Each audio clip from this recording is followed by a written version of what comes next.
Now let's discuss 2-to-1 AV block, also known as Un-typable, and high-grade AV block. We're going to define a 2-to-1 Un-typable AV block and list the diagnostic criteria for identification, and define a high-grade AV block and list the diagnostic criteria. When a conduction ratio is 2-to-1, meaning you've got 2 P waves but only 1 conducted beat per grouping, you can't identify it as Mobitz 1 or Mobitz 2. In order to make the diagnosis of either Mobitz 1 or Mobitz 2 second degree AV block, you need to have at least 2 consecutive P waves that are conducted to the ventricles. This will allow you to establish a relationship of the PR intervals and whether they are lengthening or staying constant. At a ratio of 2-to-1, you only have 1 conducted P wave in a group, and there's no way of evaluating the relationship to the next PR interval.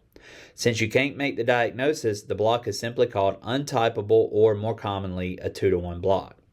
Whenever you have a 2-to-1 or Un-typable second degree AV block, get a long strip and see if there are any longer groups. You'll need more than 6 seconds. If you see either Mobitz 1 or Mobitz 2 on the strip, you have your answer. The 2-to-1 areas are caused by the same type of block. A high-grade or advanced AV block is a term used to describe a conduction block that is somewhere between second-degree AV block and a complete AV block. The first criterion for this block is that at least 2 consecutive P waves need to be blocked due to an underlying conduction defect. This figure illustrates a high-grade or advanced AV block. The conduction ratio is roughly 3-to-1, with 1 P wave buried in the T wave. This means that at least 2 consecutive P waves are blocked before the third one finally was conducted to the ventricles. The number of P waves that have been blocked has to be 2 or greater in order to meet the criteria for high-grade or advanced second-degree AV block. The second criterion is that the block has to be due to an underlying conduction defect and not simply be a normal physiologic response or blocked to a very rapid atrial rate.